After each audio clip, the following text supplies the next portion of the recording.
Sistem Necromancer, bab 956 sampai dengan 960. Bab 956 diseret ke dalam air. Perkataan Wu Heng langsung membuat udara membeku. Pupil mata pemimpin elf itu sedikit mengecil. Jika dugaan Wu Heng benar, maka benda aneh ini masih memiliki tingkat kesadaran tertentu. Ia mendengar argumenmu dan kemudian menulis ulang naskahnya. Ayo, kata pemimpin kurcaci itu. Kita pernah menggunakan ini sebelumnya, tapi belum pernah ada yang seperti ini. Apakah disinilah plot permainan berakhir? Meski berkata demikian, wajah kurcaci itu pun tampak sangat serius. Jika benar seperti dugaan mereka, dan benar-benar bisa membuat mereka saling membunuh, maka game ini akan sedikit menyeramkan. Wu Heng melirik pemimpin agama itu, yang juga melihat ke arahnya. Saat tatapan mereka bertemu, mereka berdua merasakan niat membunuh di mata masing-masing. Jika permainan benar-benar dapat mencapai efek ini, itu akan menjadi kesempatan bagus untuk membunuh lawan. Meskipun ini hanya spekulasi, kurasa itu memang mungkin. Kita harus berusaha sebaik mungkin untuk bersiap menghindari kerugian yang tak terkendali, kata pemimpin elf itu dengan suara rendah. Situasinya tiba-tiba menjadi rumit. Wu Heng baru saja menyetujui persyaratan tersebut ketika permainan menempatkan mereka berdua dalam kondisi hendak bertarung. Saya bahkan merasa bahwa tuan rumah yang semi-transparan di samping sedang menatap saya dengan tatapan mengejek. Hitung mundurnya hampir habis. Pemimpin agama itu menjilat bibirnya yang kering dan melirik. Selama penilaian atribut kekuatan ini, beberapa orang yang mengandalkan tipuan akan terungkap. Ada lebih banyak keyakinan dalam kata-katanya daripada sebelumnya. Punggungnya juga banyak yang tegak lurus. Dalam pertarungan di dunia nyata, saya tidak bisa mengalahkan Wu Heng. Tetapi permainan ini adalah tentang membandingkan atribut. Tidak ada keterampilan bertempur dan tidak ada campur tangan eksternal. Sekalipun lawan memperlihatkan kekuatan yang tidak sepadan dengan profesinya. Tetapi bagaimanapun juga, ini adalah profesi sihir. Dan kekuatannya tidak dapat dibandingkan dengan profesi jarak dekat. Wu Heng meliriknya dan berkata, ini hanya spekulasi. Apa kau tidak takut permainan ini tetaplah permainan dan aku akan terus menghajarmu setelah selesai? Pemimpin agama itu berhenti sejenak dan mulai ragu-ragu. Wu Heng melanjutkan, kekuatan daratku tak kalah dari profesi jarak dekat. Jika kedua pemimpin mendukungku, peluangku untuk menang lebih besar. Hitung mundur terus berlanjut. Pemimpin elf mengabaikan keduanya yang sedang berdebat dan menatap pemimpin kurcaci. Karena alur ceritanya sudah berubah. Bisakah kita tidak memilih tim? Atau berbicara dengan tuan rumah untuk menghentikan keduanya berkelahi? Setelah berkata demikian, dia melirik ke arah bayangan bening yang menunggu dalam diam. Kurcaci itu berkata, kamu boleh mencoba. Tapi kurasa itu tidak mungkin. Permainan ini belum cukup gratis. Pemimpin elf itu melanjutkan. Kalau begitu, saran saya, kita pilih pihak yang sama. Jika muncul faktor-faktor yang tak terkendali, kita bisa campur tangan. Artinya pun sangat jelas, yakni memperbesar peluang menang bagi satu tim. Bahkan jika pihak lain benar-benar terbunuh oleh permainan, mereka berdua dapat menghentikan orang lain, menghancurkan tubuhnya, atau membunuh jiwanya. Misi mereka jelas, memastikan Wu Heng dan pemimpin agama selamat. Keduanya berbicara langsung. Dia sama sekali tidak peduli apakah Wu Heng atau pemimpin agama mendengarnya. Berdirilah di pihakku. Kematian seorang pahlawan bukanlah masalah kecil. Mari kita kurangi kerugiannya. Pemimpin agama itu berbicara terus terang. Wu Heng masih menatap papan catur. Dilihat dari informasi yang diberikan narator, kriteria penilaian kemenangan kali ini adalah kekuatan. Artinya, besar, kecilnya atribut diperbandingkan. Siapa yang kekuatannya lebih besar, dialah pemenangnya. Jika kita hanya membandingkan atribut kekuatan setiap orang secara individu, maka saya tidak akan khawatir sama sekali. Jika kekuatan ketiga lawan digabungkan, saya pasti tidak akan bisa menang.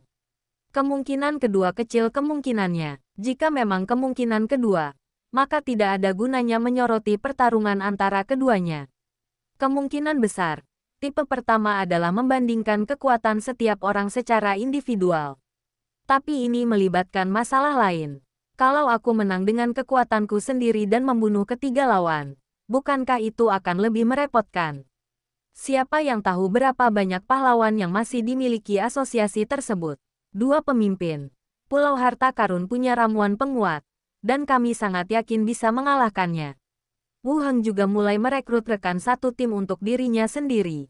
Saat itu, kurcaci itu melanjutkan. Aku mendapat tiket pengecualian setelah permainan terakhir, yang memungkinkanku melewati satu plot. Totalnya ada dua. Satu untuk kita masing-masing. Kedua orang yang tengah berusaha untuk menguasai rekan satu timnya itu pun tercengang lalu menutup mulut mereka secara bersamaan. Jika ada hal seperti itu, mengapa tidak menggunakannya lebih awal? Tidak adakah alat peraga yang memungkinkan mereka melompat langsung? Tanya pemimpin peri itu lagi. Tidak. Aku sudah jarang menggunakannya sejak aku menjadi pahlawan. Aku hanya punya dua ini. Aku tidak tahu apakah itu bisa digunakan. Si kurcaci berbicara dengan sangat cepat. Hitung mundur. Waktu tidak banyak lagi yang tersisa. Gunakan langsung, kata pemimpin peri itu. Kurcaci itu mengangguk dan berkata kepada tuan rumah, saya punya gulungan pengecualian, yang memungkinkan peri dan saya untuk melewati fase seleksi ini dan tidak berpartisipasi dalam pertempuran antara keduanya. Pembawa acara memulai narasinya lagi dengan nada dramatis. Udara di ruangan itu membeku. Si kurcaci mengeluarkan sekantong madu. Peri itu bersandar malas di jendela, seolah tak berniat ikut bertempur. Sebuah tim petualang yang bersatu. Saat krisis melanda, sumpah dan kepercayaan mereka rapuh seperti baju zirah yang lemah. Nada bicara narator tiba-tiba menurun. Kekuatan itu kokoh. Pemimpin agama itu mendengus dingin dan menatap sisi ini dengan tatapan menggoda. Saya sudah membuat rencana untuk membalikkan keadaan. Jari-jari antropolog yang seharusnya memegang pena, mencengkeram tenggorokan pendeta seperti tang besi. Narasinya dimulai, kecuali Wu Heng. Tiga orang lainnya membelalakkan mata mereka. Apa yang sedang terjadi? Apakah kekuatannya benar-benar lebih tinggi dari Idu? Narasi berlanjut. Tiba-tiba urat di lengan antropolog itu berdenyut. Kitab suci orakel jatuh ke tanah. Dan lambang suci itu patah menjadi dua oleh langkah kaki orang-orang. Pendeta itu menghantam tembok dengan keras. Tubuhnya meluncur turun. Dan dia terdiam. Mustahil, teriak pemimpin agama itu dengan mata terbelalak. Bang gelombang. Detik berikutnya, tubuhnya langsung jatuh ke meja. Seperti yang diharapkan, Wu Heng menang. Para kurcaci dan elf membelalakkan mata mereka. Dan banyak orang lain yang terisolasi di belakang mereka juga menunjukkan ekspresi tidak percaya. Seorang ahli nujum benar-benar melampaui profesi jarak dekat dalam hal kekuatan. Dan itulah Saidu, sang pahlawan veteran. Hanya Wu Heng yang tetap tenang. Setelah terkejut, mata semua orang tertuju pada pemimpin agama itu secara bersamaan. Kali ini, pemimpin ini tidak bangkit kembali. Benar saja, sebagaimana dugaan Wu Heng, orang mati tidak hidup kembali. Menggunakan pahlawan untuk membunuh pahlawan lainnya. Ketiganya menatap tuan rumah pada saat yang sama. Mata mereka dipenuhi dengan permusuhan dan ketakutan. Suara anak-anak bernyanyi mendekat lagi. Begitu merdunya hingga menyeramkan. Angin kencang memecahkan kaca patri. Dan lagu anak-anak yang ceria langsung berubah menjadi ratapan melengking. Manusia jerami itu melambaikan tangannya yang layu. Dan pintu panti asuhan terbanting menutup di belakangmu. Dan di telapak tanganmu, selembar perkamen menguning muncul di beberapa titik. Gulungan kekebalan +3. Permainan berakhir. Sudah berakhir. Akhir cerita ini agak tiba-tiba. Dengan kalimat itu, pintu panti asuhan terbanting menutup di belakangmu. Kedengarannya mereka diizinkan meninggalkan panti asuhan. Dan ada perkamen tambahan di tangan mereka, yaitu 3 sertifikat pengecualian. Itu seperti permainan saja. Narasi berakhir dan pembawa acara menghilang. Perasaan terkekang yang dialami beberapa orang pun sirna. Dan sesosok hantu melayang keluar dari tubuh pemimpin agama tersebut. Tanpa menoleh ke belakang, dia langsung menyerbu ke arah pemimpin peri di seberangnya. Wu Heng juga langsung bereaksi. Dan kekuatan mayat hidup berubah menjadi cambuk dan menyerang hantu yang melarikan diri. Tetapi peri di sisi berlawanan juga bergerak cepat. Dia mengeluarkan benda aneh yang tampak seperti kerang dan langsung mengumpulkan hantu itu. Wu Heng, kamu. Wu Heng gagal menyerang hantu itu. Jadi dia menuangkan Grease Spell ke tubuh Saidu. lalu menembakkan Fireball Spell. Bang gelombang, kurcaci itu memegang perisai dan berdiri di depan mayat, menangkis bola api dan menghantam laut di luar kapal. Wus gelombang, dua kerangka datang meraung dan menabrak perisai dengan dua bunyi gedebuk. Pada saat ini, Glenda mencuri tubuh mayat tersebut. Dengan suara berderak, mayat itu terguncang dua kali di dek, lalu terpisah lagi dari tubuhnya. Kembalilah, kata Wu Heng. Kerangka yang mencoba menyerang terbang kembali. Kurcaci itu melirik kerangka lawan. Ia tak menyangka kerangka itu bisa bertarung sebaik itu. Wu Heng, kita sudah sepakat. Apa kau mau mengingkari janjimu? Wu Heng melihat posisi pemimpin peri lagi, dan hantu Saidu dikumpulkan olehnya. Mengatakan, kondisi yang Anda janjikan masih berlaku. Pemimpin peri berkata, ada beberapa perbedaan antara apa yang kita sepakati sebelumnya. Aku tidak melakukan apapun sebelumnya. Sekarang Saidu telah meninggal, dan tampaknya sesuatu telah dilakukan pada tubuhnya. Ini sedikit berbeda dari apa yang saya katakan sebelumnya. Wu Heng berdiri di dek, diapit dua kerangka tinggi, dan berkata, permainan ini pasti telah membunuhnya. Apa hubungannya denganku? Kita semua ada di sini. Kerumunan di belakang mulai bergumam, dan kedua pahlawan itu mengerutkan kening. Ia melirik pemimpin kurcaci itu dan berkata, kalau kita membagi tanggung jawab, akulah yang dianggap bertanggung jawab sekunder. Benda aneh ini yang menjadi tanggung jawab utama. Sialan, umpat pemimpin kurcaci itu. Barang langka itu tadinya miliknya. Tetapi sekarang dia telah menjadi seorang pembunuh. Pemimpin elf itu mengibaskan lengan bajunya dan melanjutkan. Kami akan mengadakan pertemuan para pemimpin saat kami kembali. Kami akan melakukan yang terbaik untuk membantu kalian mendapatkan apa yang kami janjikan. Wu Heng mengangguk dan melanjutkan. Baiklah, ngomong-ngomong, terutama Vatikan. Mengenai wilayah di sekitar Laut Zamrud, wilayah kekuasaanku, dan gereja, aku akan langsung memerintahkan pasukan kerangka untuk mengusir mereka. Kita akan bicara dengan Vatikan. Pemimpin elf itu menarik napas dalam-dalam. Maukah kau kembali ke markas bersama kami? Kita bisa mengadakan pertemuan dan membahas ini. Pergi ke kantor pusat. Di Laut Zamrud aku masih percaya diri karena belum kenal dengan tempatnya. Laut Zamrud sedang kacau sekarang. Aku harus mengurusnya dulu. Aku akan datang ke markas untuk mengunjungi para pemimpin nanti kalau ada waktu, kata Wu Heng sopan. Baiklah, bereskan tempat ini. Pemimpin elf itu mengangguk dan melanjutkan memberi perintah kepada kru di sekitarnya, berbalik dan kembali. Wu Heng hendak pergi ketika dia memikirkan hal lain dan berkata, Kapten Claudio, ada satu hal lagi. Ada apa? Peri itu menoleh. Pembawa bendera baru Pulau Harta Karun agak aneh. Beberapa instruksi baru telah menyebabkan kekacauan di Laut Zamrud, kata Wu Heng. Pembawa bendera setempat adalah seorang peri, yang telah mencapai level 19 dan merupakan ketua asosiasi. Rangkaian identitas seperti itu ibarat serangkaian buff yang ditambahkan ke tubuh Anda. Tidak masalah jika Wu Heng sendiri yang mengurusnya, tetapi itu sama sekali tidak perlu. Terutama karena saat ini kedua pemimpin elf itu akan tersinggung.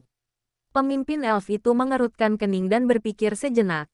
Elinor, mereka memang sangat akrab, kanan? Apakah saat ini sedang berdampak besar pada Laut Zamrud? Pemimpin elf itu mengerutkan kening. Saya kira-kira menebak sesuatu. Tidak juga, jawab Wu Heng. Jika kalian merasa dia tidak mampu melakukan pekerjaan ini, mintalah dia Ken setempat untuk menulis laporan dan kemudian pindahkan dia kembali, kata pemimpin elf itu langsung. Baiklah, kalau begitu aku kembali dulu, kata Wu Heng, duduk di punggung kerangka yang berkilauan dan menjauh dari perahu. Setelah menyaksikan Wu Heng dan kerangka itu pergi dan memastikan bahwa mereka tidak akan kembali, pemimpin peri melepaskan hantu, Saidu. Pemimpin agama itu melihat sekeliling dengan waspada. Kemarahan kembali muncul di wajahnya. Sialan. Bruno, apa yang kau lakukan?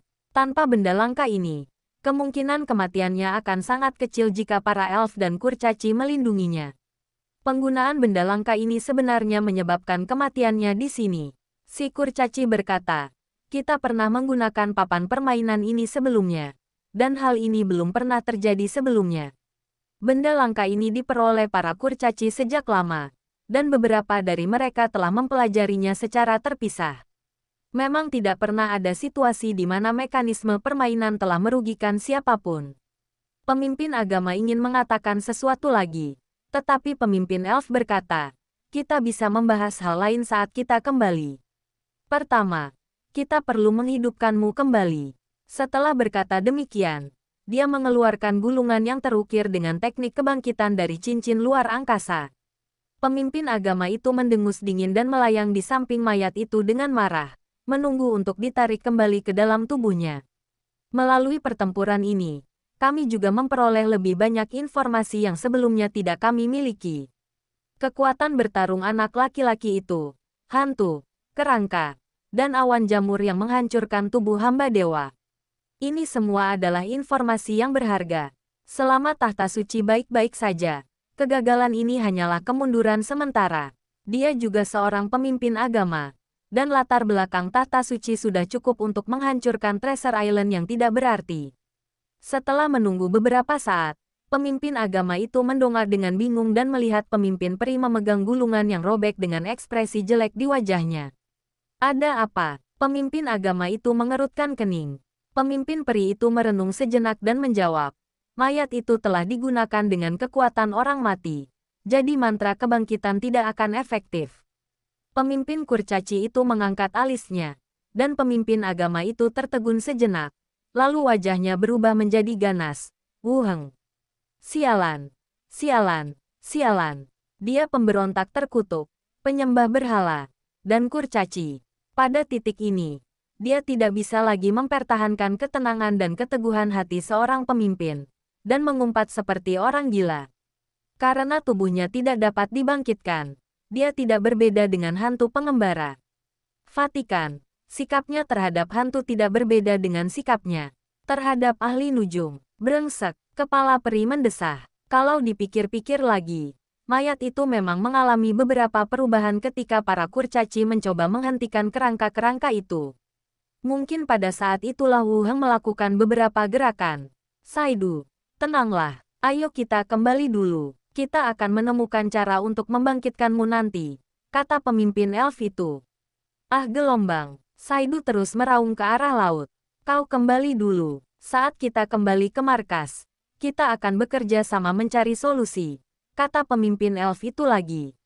Pemimpin agama itu dibawa kembali ke alat peraga. Dia menjadi sunyi lagi. Si kurcaci menyaksikan jenazah pemimpin agama itu dikumpulkan dan berkata, Wu Heng telah memutuskan untuk membunuhnya. Baiklah, kalau kita tidak datang, dia akan mati lebih cepat, jawab peri itu. Kedua pahlawan ini mendapat dukungan dari asosiasi di belakang mereka. Dalam keadaan seperti itu, Wu Heng masih diizinkan membunuh Saidu, dan jasadnya juga dirusak. Meskipun hantu itu masih ada, ia pada dasarnya tidak berguna. Si kurcaci merenung sejenak, lalu melanjutkan. Mengapa rasanya seperti dia menyeretku jatuh bersamanya? Bukan masalah besar, kami tidak punya solusi yang lebih baik saat itu, kata pemimpin elf itu. Lalu melanjutkan, dengan barang langka milikmu ini, kita mungkin perlu mengevaluasi ulang efektivitas tempur Wu Heng. Di mata semua pahlawan veteran, Wu Heng adalah pahlawan yang baru dipromosikan. Namun melalui permainan ini, saya juga mendapat pemahaman lebih baik tentang efektivitas tempur Wu Heng. Dia tidak hanya melampaui Saidu dalam hal kekuatan, dia juga lulus semua penilaian atribut lainnya dalam permainan. Dengan kata lain, atribut-atributnya yang lain mungkin juga telah mencapai tingkat heroik. Seorang pahlawan dengan atribut tinggi dalam semua aspek, itu sungguh menakutkan. Si kurcaci berpikir sejenak lalu berkata, waktu permainan, dia bilang mau minum ramuan, kan? Mungkin saja, sepertinya kita perlu lebih memperhatikan lelang ramuan berikutnya. Pemimpin elf itu mengangguk, kapal-kapal mulai kembali, dan bendera-bendera berkibar tertiup angin laut. Peri itu melanjutkan, jangan lupakan taruhan kita. Mata si kurcaci menyipit, itu cuma bercanda. Kenapa kau menganggapnya begitu serius? Kalau aku menang, aku pasti tidak akan mengambil barang-barangmu. Kau mau curang, kau kan pahlawan. Bagaimana mungkin kau masih tak tahu malu? Pemimpin elf itu mengerutkan kening. Si kurcaci berkata tanpa khawatir, Aku tidak akan memberikannya kepadamu. Tapi aku bisa meminjamkannya kepadamu. Mendengus. Paman akan membiarkan mereka pergi begitu saja? Tanya Xiao Xiaofei dengan nada enggan. Glenda terbang dan berkata, pamanmu tidak bisa menyerang dua pahlawan asosiasi lainnya. Kalau tidak dia akan menjadi musuh masyarakat. Mereka menyerang kita duluan. Dan sekarang mereka kabur karena tak bisa menang. Ini sungguh perundungan. Xiao Xiao berbaring telentang. Melayang dengan tangan terlipat di dada. Berbicara dengan marah. Benny menimpali. Suatu hari nanti, kita akan menggunakan rudal untuk menghancurkan semuanya. Ya, ledakkan mereka semua sampai mati. Siapa takut pada siapa? Xiao Xiao setuju. Wu Heng duduk di punggung kerangka yang berkilauan. Desiran angin terdengar di telinganya. Glenda melakukan pencurian tubuh pada mayat itu. Saidu tidak bisa menggunakan tubuh itu untuk menghidupkannya kembali. Dia hampir mati. Benarkah? Kapan itu terjadi? Kenapa aku tidak melihatnya? Tanya Xiao Xiao. Aku melakukannya diam-diam. Aku tidak berani melakukannya di depan kedua pahlawan itu. Terlalu dramatis. Jawab kakek. Dia pantas mendapatkannya. Dia menindas kita. Lanjut Xiao Xiao. 3 jiwa dari 1 orang terbang dan mengobrol. Kembali ke tempat di mana mereka pernah bertarung sebelumnya. Terumbu karangnya sudah lenyap. Kalau bukan karena puing-puing yang mengapung di sekitar sini, saya khawatir tempat ini sudah hilang. Wu Heng mengeluarkan karpet terbang dan menerbangkannya di udara. Lalu dia berkata, carilah dengan cermat dan kumpulkan barang-barang langka serta properti yang bisa kalian temukan. Kumpulkan semua cincin luar angkasa dan jasad paus yang telah meninggal. Jangan sampai hilang. Para kerangka dan hantu pun segera berhamburan. Pencarian harta rampasan dan jenazah paus pun dimulai. Kota Lopez. Konsorsium Lambang Ular. Letili. Mengenakan gaun panjang merah. Berdiri di jendela dan memandang ke kejauhan. Terdengar ketukan di pintu. Lalu seorang bawahan masuk dan berkata pelan. Nona. Saya mendengar kabar bahwa Tahta Suci telah melancarkan perang suci, dan targetnya adalah Pulau Harta Karun. Mata Letili menyipit dan jantungnya mulai berdetak lebih cepat. Tepat pada saat ini, aku pertaruhkan segalanya pada pahlawan baru itu. Bab 957 Pertarungan Klan Darah. Pulau Harta Karun. Rumah Sanara. Lampu kristal memantulkan cahaya kuning. Sanara melambaikan tangannya dengan lembut. Dan pelayan kerangka itu mendorong pintu yang tertutup itu hingga terbuka. Para saudagar kaya yang semalam masih panik, kini berhamburan masuk ke halaman sambil berbincang dan tertawa. Maksudku, pahlawan tidak mudah bertarung. Si penjual perhiasan menepis remah-remah camilan dari lengan bajunya. Kau datang jauh-jauh ke sini untuk menyerang Pulau Harta Karun. Bukan itu yang kau katakan tadi malam. Kau bahkan meminta semua orang mencari perahu untuk meninggalkan pulau ini. Sekarang kau bertingkah seperti orang tangguh. Seseorang menyela dengan nada mengejek. Kerumunan itu tertawa terbahak-bahak. Seolah-olah apa yang terjadi tadi malam tidak pernah terjadi. Lagi pula, jika sesuatu sungguh terjadi, mereka pasti sudah menelepon tadi malam. Sampai sekarang masih belum ada kabar. Yang pasti sama dengan apa yang disampaikan oleh sesepuh kelima. Bahwa perkumpulan itu turun tangan untuk meredam pertikaian kedua belah pihak. Namun sebagian besar orang masih pergi ke pelabuhan bersama-sama. Lihat apakah ada kapal milik Tahta Suci dan apakah mereka telah diizinkan pergi. Ruang tamu. Tetua kelima peri kayu mengaduk cangkir teh dengan sendok perak, menimbulkan beberapa suara dentingan renyah. Apakah ada informasi akurat tentang mansion Tuan Pulau? Sanela mengeluarkan ponselnya. Dengan cepat mengedit pesan teks dan mengirimkannya. Lalu berkata, armada Vatikan telah tenggelam. Treasure Island aman. Situasi pertempuran kapal dapat dilihat melalui meja pasir Laut Zamrud. Sanara menggunakan telepon selulernya untuk tetap berhubungan dengan rumah pemilik pulau itu sehingga dia dapat menerima berita dari luar sesegera mungkin. Tenggelam. Mata tetua kelima menyipit. Bukankah mereka bilang asosiasi sedang menengahi? Kenapa mereka malah memulai perang? Sanela berkata, premis mediasi adalah kedua belah pihak bersedia duduk di meja perundingan. Dan jelas bahwa pihak lain tidak bersedia. Tadi malam, untuk menenangkan orang-orang ini, Sanara mengumumkan kepada publik bahwa asosiasi tersebut sedang memediasi pertikaian antara kedua belah pihak. Sekarang setelah saya mengatakannya, saya akan terus membicarakannya dengan cara yang sama seperti tadi malam. Wajah tetua kelima tampak agak serius. Ia ragu beberapa kali sebelum perlahan berkata, bekerja sama dengan ketua Wu Heng tampaknya cukup berisiko. Para perihutan dan pulau harta karun belum bekerja sama dalam waktu lama, tetapi berbagai hal mulai terjadi satu demi satu. Hubungan dengan tahta suci kini telah berkembang menjadi konfrontasi langsung. Investasi apapun mengandung risiko tertentu, kata Sanara sambil berdiri di dekat jendela, melihat keluar. Tetua kelima mengangkat alisnya. Sanala, kau terdengar. Seperti seseorang dari Treasure Island saat ini. Aku hanya menyatakan fakta. Jika para perihutan goyah, ras mereka hanya akan terus merosot. Sanara berbalik dan bersandar di ambang jendela. Di satu sisi adalah cinta. Di sisi lain adalah ras. Sanara berharap kedua belah pihak akan bekerja sama dengan erat. Dan bahkan mengatakan bahwa Peri Kayu dan Wu Heng akan diikat bersama. Para perihutan membutuhkan seorang pahlawan untuk mendukung dan menyokong ras mereka. Wu Heng membutuhkan sumber daya, yang bukan hanya uang dan material, tetapi yang lebih penting lagi adalah populasi, tanah, dan reputasi. Kedua belah pihak bisa mendapatkan apa yang mereka butuhkan, dan Sanara bisa mendapatkan yang lebih baik. Tetua kelima merenung sejenak, lalu berkata, mungkin kau benar. Aku akan menulis surat kepada Dewan Tetua, mengirimkan laporan lengkap tentang apa yang terjadi di sini, dan mendengarkan pendapat mereka. Ding-dong gelombang. Saat dia berbicara, telepon Sanara berdering dan dia melihat ke bawah untuk memeriksa pesan masuk. Matanya sedikit berbinar. Dia mengangkat kepalanya lagi dan berkata sambil tersenyum, aku harus pergi ke rumah penguasa pulau. Kau bisa menunggu sampai aku membawa informasi yang akurat sebelum menulis surat kepadaku. Rumah pemilik pulau. Kamar mandi. Kabut hangat memenuhi kamar mandi. Wu Heng bersandar di tepi bak mandi, memejamkan mata dan berpikir, memutar ulang pertempuran dengan tahta suci dalam benaknya. Kekuatanku saat ini cukup untuk menghadapi dua pahlawan sekaligus di laut. Saya ingat terakhir kali saya berperang melawan paus sebelumnya. Saya sedang berjuang. Dapat dikatakan itu adalah serangan balik yang putus asa. Kali ini, efektivitas tempurnya jelas telah meningkat pesat.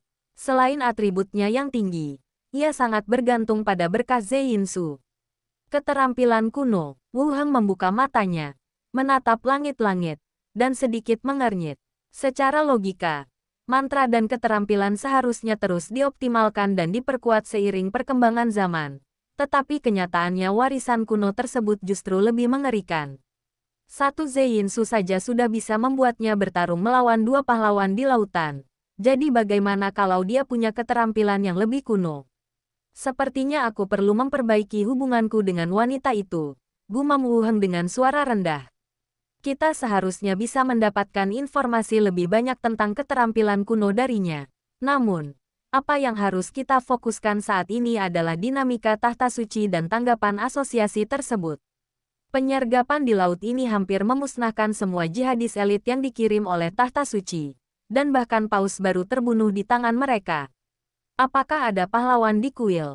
Apakah sang dewa akan khawatir dengan hal ini? Ini semua hal yang perlu Anda perhatikan. Melawan para pahlawan bukan masalah lagi, tapi kita tetap harus berhati-hati agar tidak menarik perhatian para dewa. Kita masih perlu mempercepat pengumpulan iman. Hanya dengan menyelesaikan persyaratan panel secepat mungkin Anda dapat memastikan bahwa Anda memiliki cukup kartu untuk menghadapi ancaman tingkat tinggi. Saat pikiranku berpacu, aku teringat pada papan catur aneh milik kurcaci itu. Kendalikan seorang prajurit heroik dan paksa dia memainkan permainan yang mengubah petak. Kemampuan ini sungguh luar biasa. Benda ini, mungkinkah ada hubungannya dengan dunia modern? Tampaknya popularitas budaya fantasi di dunia modern awalnya didorong oleh permainan papan. Yang lebih mengerikan adalah bahwa objek aneh ini tampaknya memiliki kesadaran diri dan bahkan dapat secara aktif memprovokasi konflik dan secara paksa mengubah aturan permainan. Jika para elf dan kurcaci tidak menggunakan gulungan kekebalan, korban mereka akan lebih besar lagi. Konflik pun akan semakin besar. Wu Heng menarik napas dalam-dalam, mulai mengumpulkan pikirannya, dan memilah hal-hal yang perlu dilakukannya selanjutnya.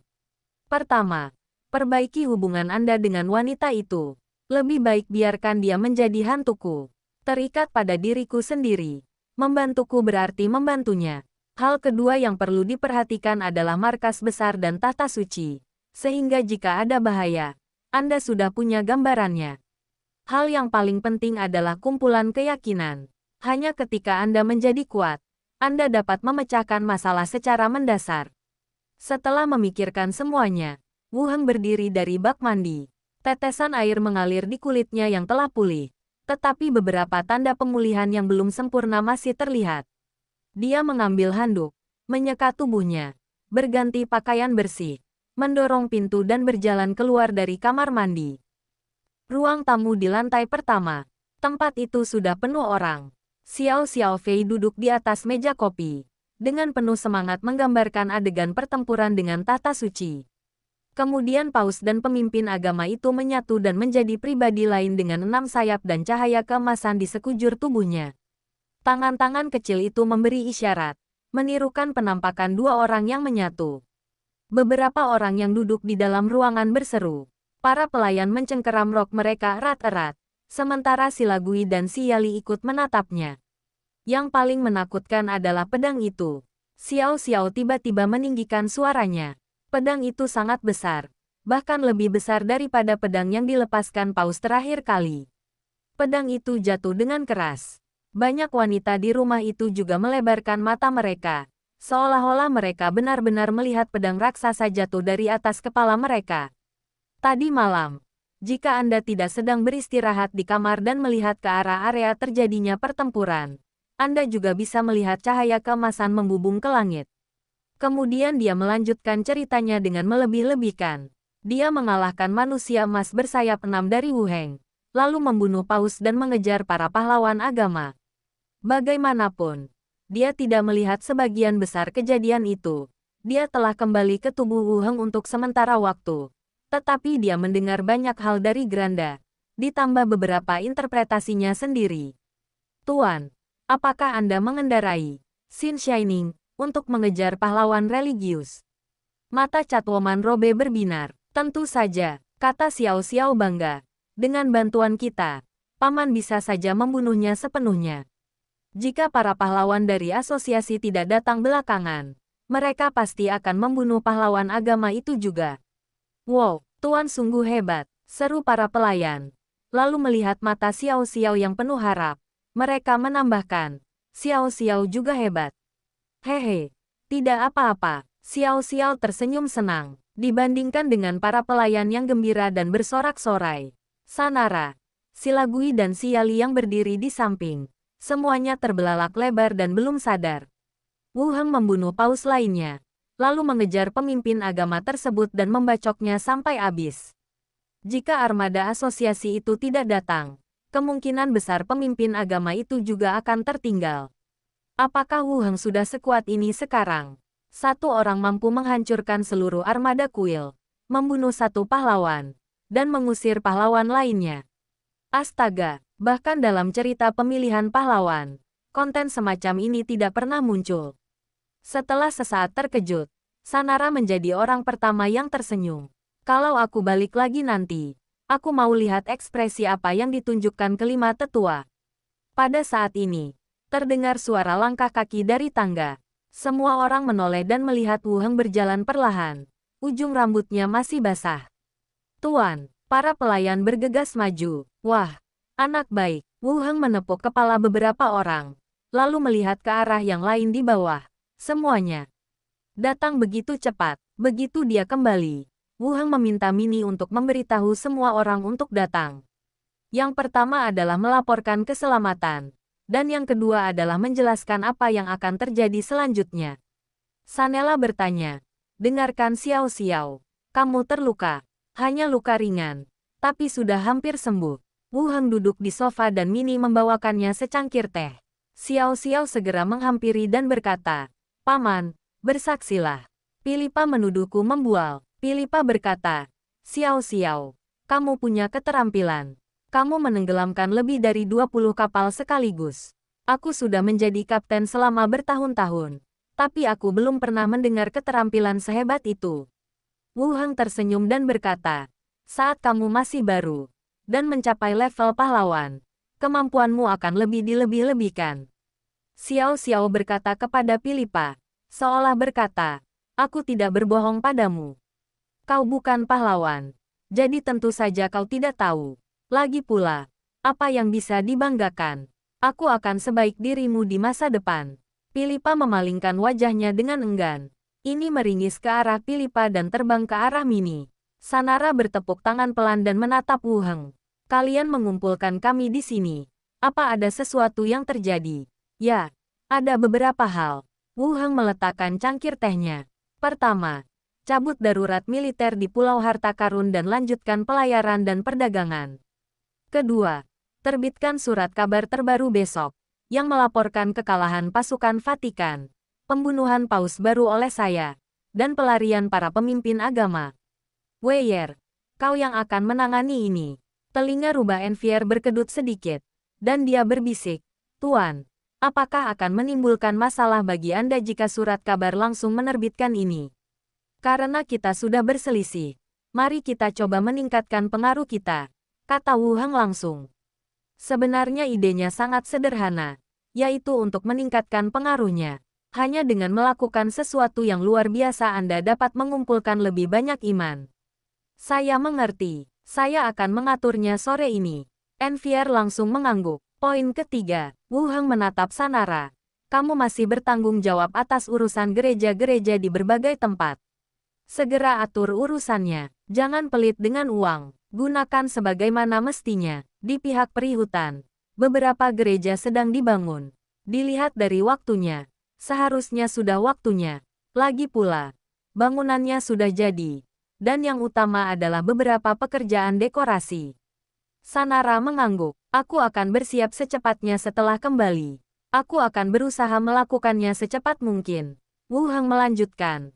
Macintosh, atur orang-orang untuk mengintensifkan upaya mereka mengumpulkan informasi di pulau itu, dan bersiap untuk mendirikan organisasi intelijen di sekitar Laut Zamrud. Oke, Macintosh mengangguk. Hanya itu yang ingin kukatakan. Yang terpenting adalah memberitahumu bahwa aku baik-baik saja, dan Treasure Island juga akan baik-baik saja. Wu Heng tersenyum lagi, yang lainnya juga tersenyum. Envier melanjutkan. Ngomong-ngomong, Tuan, pembawa bendera itu masih di penjara, dan dia terus bilang Anda tidak akan menang. Wu Heng tiba-tiba teringat hal ini dan berkata, Shila Gui, sekembalinya kau, tulislah surat ke markas besar, yang menyatakan bahwa pembawa bendera ini tidak cocok untuk pekerjaan di Treasure Island dan ia harus dipindahkan kembali. Aku sudah bicara dengan Kepala Claudio sebelumnya. Shila Gui akhirnya mendapatkan tugasnya dan mengangguk setuju. Baiklah, aku akan menuliskannya saat aku kembali. Baiklah, sudah, ayo kita persiapkan perjamuan malam ini. Datanglah untuk makan malam setelah selesai, kata Wu Heng sambil tersenyum. Hebat. Kita bisa makan lagi. Sorak Robe. Philippa berkata, bolehkah aku mengajak ibuku? Ayo kita makan sesuatu yang enak. Juga, oke. Setelah tugasnya dijelaskan, setiap orang melanjutkan urusannya sendiri sesuai dengan tugas yang diberikan. Wu Heng membawa Xiao Xiao ke atas, memanggil dua hantu lainnya yang sedang mengobrol, membuka pintu dan masuk. Klan Darah, ibu kota kerajaan. Bunyi klik tumit sepatu bot lilit di lantai obsidian bergema di aula kosong itu. Cahaya dari lampu dinding batu di kedua sisi merentangkan bayangan, memanjang hingga ke singgasana di depan. Di panggung yang tinggi, lelaki itu bersandar malas pada singgasana merah tua. Jubah merah gelapnya menjuntai seperti air terjun darah. Ujung jarinya mengetuk pelan sandaran tangan, tumpang tindih dengan langkah kaki lilit. Kau pulang lebih awal dari yang kuduga. Suara pria itu serak dan parau. Haruskah aku lega atau kecewa? Lilit berhenti di depan tangga. Cahaya dari batu cahaya menyinari wajahnya. Karena kau lolos secara kebetulan. Kenapa kembali untuk mati? Nada bicara Lilit setenang biasanya. Sosok di singgasana itu mencondongkan tubuhnya ke depan sedikit. Dan mata berwarna merah darah yang memandangnya bagaikan mata iblis dari neraka yang tengah memata-matai dunia. Penuh dengan kebencian, dendam, dan kegembiraan akan balas dendam yang akan datang. Mencari kematian? Kurasa tidak. Pria itu mencibir. Mengangkat tangannya. 7 lambang klan terangkat tinggi di udara oleh benang merah darah. Coba tebak tangan mana yang mereka gunakan untuk menandatangani surat kesetiaan itu. Lilith mendengus dingin.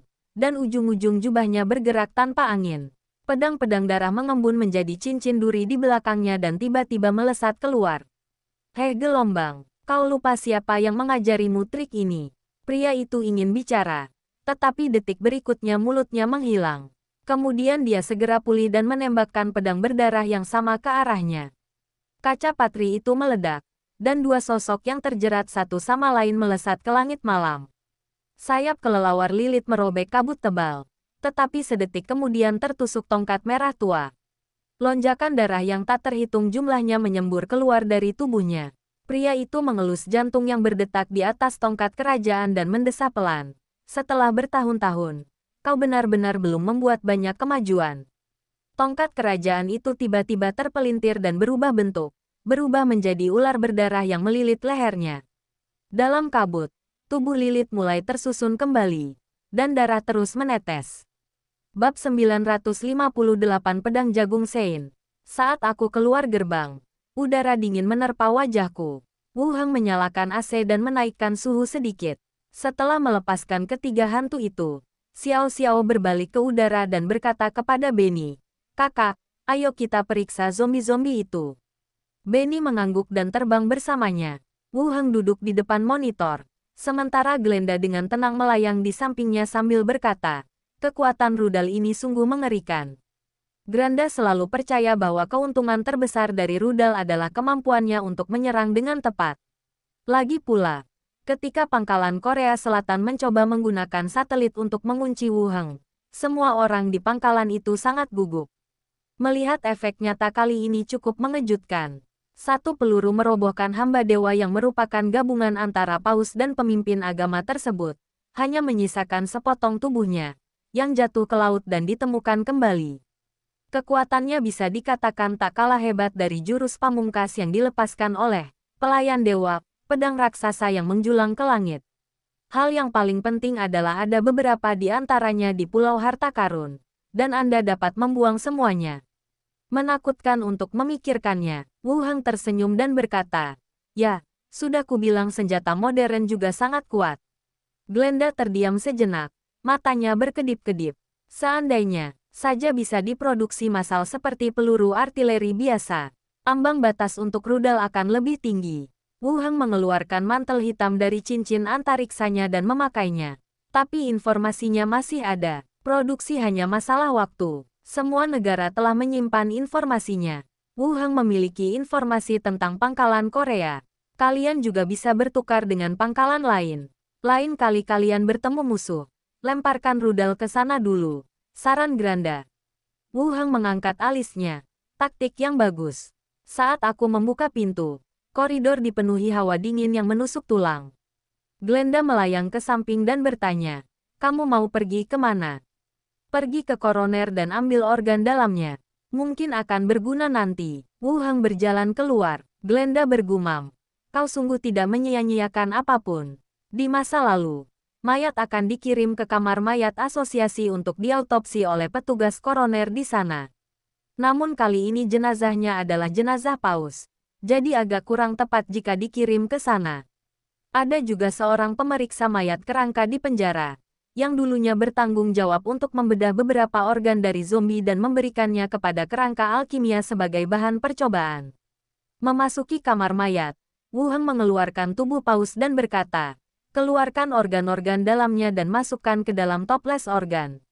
Pemeriksa mayat mengangguk, mengangkat jenazah ke meja operasi, dan melakukan pembedahan dengan terampil. Wu Heng dan Glenda menunggu sebentar. Organ-organ tersebut disortir dan ditempatkan dalam toples organ untuk disimpan. Tidak perlu menjahit mayatnya. Wu Heng menyela tindakan pemeriksa mayat. Petugas koroner berdiri di samping. Wu Heng langsung melepaskan teknik kontrol tulang. Daging dan darah mayat itu berjatuhan. Dan sesosok kerangka duduk dari ranjang besi. Penyihir kerangka, level 16. Wu Heng mengangkat alisnya. Tingkat 16. Seperti terakhir kali. Kerangka paus yang berubah memiliki level yang sama. "Ada apa?" Tanya Glenda saat melihatnya mengerutkan kening. Hanya level 16. Jawab Wu Heng. Glinda melayang mendekat. Jiwanya mengitari kerangka itu. Hasilnya sama seperti terakhir kali kita mengubah paus. Transformasi profesi seperti pendeta melemah. Jilid ketiga Necronomicon menyebutkan bahwa profesi penyihir, termasuk profesi penyihir, mendapatkan sebagian besar kekuatan mereka dari dewa yang mereka layani, yang secara alami menghilang setelah kematian. Wu Heng juga telah melihat konten ini. Lebih jauh lagi, hal ini telah diverifikasi dalam beberapa konversi pendeta Vatikan. Aku tahu, tapi rasanya agak menyesal, kata Wu Heng tanpa daya. Pandangannya kembali ke tengkorak, dan panel tengkorak pun muncul. Penyihir kerangka, level 16. Tingkat 16. Atribut, konstitusi 34. Kekuatan 20. Kelincahan 25. Kecerdasan 37. Persepsi 34. Karisma 18. Fitur, kerangka berongga. Jiwa tingkat lanjut. Kerangka heroik. Keterampilan, Ki Pedang Mayat Hidup. Kerangka pahlawan. Kerangka yang berubah setelah kematian pahlawan. Kekuatan pahlawan tetap ada di tulangnya. Ki Pedang Orang Mati. Dapat memadatkan kekuatan orang mati menjadi pedang. Benar saja. Propertinya juga sangat mirip. Levelnya belum mencapai level heroik. Namun kerangka kepahlawanan masih terpelihara dalam ciri-cirinya. Menurut pemahaman Wu Heng, kekuatan heroik yang tersisa dari menjadi pahlawan berarti kerangka ini juga memiliki kemampuan untuk membunuh pahlawan. Ayo pergi, kita kembali dulu dan biarkan Li Yahong mengatur tempat untuk peningkatannya. Wu Heng berjalan keluar bersama kerangka dan hantu itu. Kembali ke ruang pemantauan, Xiao Xiao dan Benny sedang mengobrol di dalam ruangan. Ketika mereka melihat Wu Heng masuk, mereka menghampiri dan bertanya, "Paman, kemana saja Paman?" Lalu pandangannya tertuju pada kerangka baru yang mengikuti di belakangnya. Siapa itu? Kerangka paus yang baru telah berubah. Wu Heng menyingkirkan mantelnya. Kau bisa memberinya nama sekarang. Jangan terlalu panjang, atau musuh akan dibacok sampai mati hanya dengan memanggil namanya. Tidak seserius itu, gumam Xiao Xiao sambil berpikir. Aku ingin yang lebih baik. Wu Heng menatap Benny. Apakah ada zombie yang mencapai level 20? Belum. Tapi sebentar lagi, jawab Penny. Untuk menghadapi serangan tahta suci, Wu Heng memerintahkan kerangka alkimia untuk meningkatkan frekuensi pemberian makan inti mayat. Namun, tak seorang pun menyangka armada Vatikan akan tiba secepat itu. Pertempuran telah usai, dan isu inti mayat belum juga diimplementasikan selama beberapa hari. Tidak masalah, Anda bisa menggunakannya nanti. Amati selama beberapa hari lagi, kata Wu Heng sambil mengeluarkan ponselnya. Melihat dia hendak menelepon, Benny terbang ke belakang untuk membicarakan nama itu dengan Xiao Xiao. Saya menemukan nomor Li Yahong dan langsung menghubunginya. Wu Heng, suara Li Yahong datang dari seberang. Apa yang sedang kamu lakukan? Tanya Wu Heng sambil tersenyum. Apa lagi yang bisa kau lakukan? Lihat beberapa dokumen. Ada yang ingin kau bicarakan denganku? Tanya Li Yahong balik. Wu Heng berkata, ingat kerangka yang aku minta kau kirimkan sebelumnya. Mengenakan jubah panjang dan selalu berjalan dengan tangan di belakang punggung. Dari mana datangnya pemimpin itu? Tanya Li Yahong. Mengenang kejadian itu. Ya, apakah sudah diatur? Tanya Wu Heng. Saya ditugaskan di garis depan untuk membasmi zombie. Apa rencana kalian? Li Yahong melanjutkan. Wu Heng berkata, kirim dia kembali. Dan aku akan mengatur kerangka baru untuk menggantikannya. Baiklah. Nanti ku sampaikan, kata Li Yahong. Lalu melanjutkan, minggu depan adalah hari tahun baru, dan markas akan mengadakan pesta. Kau mau ikut? Ini tahun baru lagi. Waktu berlalu cepat. Wu Heng berpikir sejenak dan berkata, tolong beritahu saya sebelumnya jika waktunya tiba. Saya akan menyiapkan hadiah untuk anggota setiap pangkalan yang berprestasi. Li Yahong juga tersenyum dan berkata, dengan partisipasi Anda, antusiasme semua orang akan semakin tinggi. Saya tidak punya pekerjaan lain. Tolong bereskan kerangkanya sesegera mungkin, kata Wu Heng. Dimengerti, aku akan mengantarmu ke sana dalam 2 hari ke depan. Setelah mereka selesai berbicara, mereka menutup telepon. Xiao Xiao terbang mendekat dan berkata, aku sudah memutuskan. Ayo panggil Paus Guang-Guang. Ruangan itu sunyi. Wu Heng mengangkat alisnya. Nama ini kedengarannya agak aneh. Dan bisakah dinamai tanpa kata, Paus? Bukankah paman bilang dia tidak takut pada Vatikan? Gumam Xiao Xiao. Saya tidak takut. Tetapi menyebut kerangka itu sebagai paus secara langsung akan membuat orang merasa bahwa dia sedang memancing masalah, kata Wu Heng. Glenda menambahkan, pamanmu juga punya sekte. Dia juga paus sebelum menjadi dewa. Oh, paman juga paus. Xiao Xiao terbang ke ujung sana dan berkata, aku punya nama lain, manusia jagung emas. Inspirasinya dari mana? Tanya Wu Heng. Tidakkah menurutmu lightsaber yang dihasilkannya terlihat seperti biji jagung yang berterbangan di langit? Xiao Xiao menatapnya dengan mata besar. Wu Heng melirik Glenda dan Bernie. Kedua jiwa itu mengangkat bahu, menunjukkan bahwa itu tidak penting. Kurasa 5 kata agak panjang. Santo Pedang Jagung. Bagaimana dengan nama ini? Tanya Xiao Xiao lagi. Namanya. Tidak apa-apa. Nama apa yang kau rencanakan untuk paus sebelumnya? Kurasa tidak apa-apa kalau memberinya nomor saja agar aku tidak melupakannya, kata Wu Heng. Bagaimana dengan sebelumnya? Yang mana? Kenang Xiao Xiao. Glenda mengingatkan.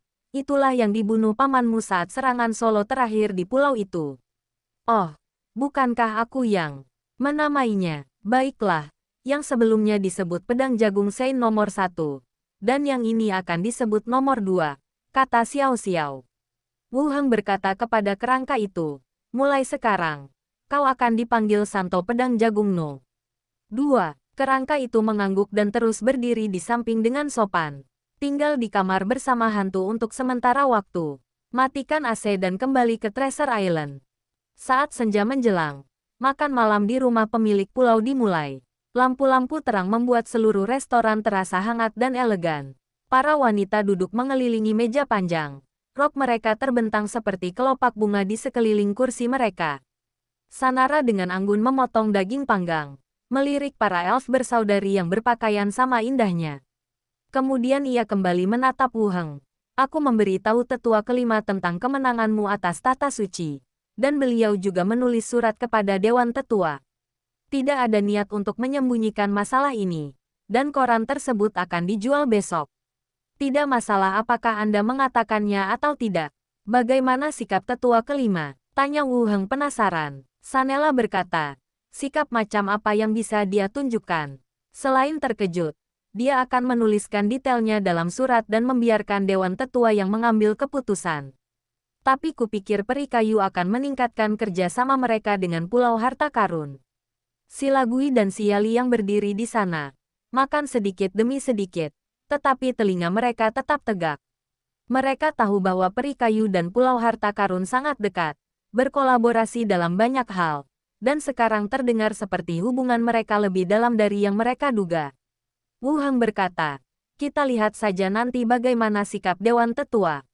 Bagaimana dengan gereja peri kayu? Sanara menjawab, jawaban ini harus disebutkan dalam surat itu.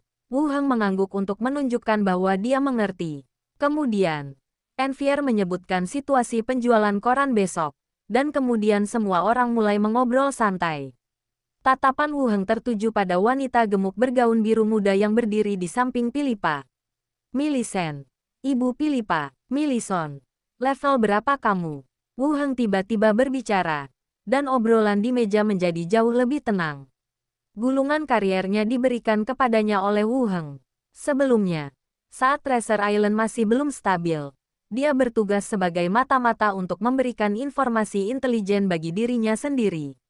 Sampai saat ini, untuk waktu yang lama, dia tidak diperlukan untuk memberikan informasi apapun. Tuanku, saya level 3, kata Millicent pelan, sedikit pendiam. Wu Heng berpikir sejenak, lalu berkata, peningkatan level penyidik ini agak istimewa. Weyer akan mengatur pekerjaan untuknya di balai kota besok, agar dia bisa cepat meningkatkan levelnya. Millicent mengerti apa yang dimaksud Wu Heng, tetapi tetap berkata, di kedai. Tugaskan bawahanmu untuk mengelolanya. Level Philippa semakin tinggi, jadi kau juga harus bekerja keras, kata Wu Heng. Baik, tuanku, kata Millicent. Philippa menambahkan, Saya akan mengantarmu ke balai kota besok.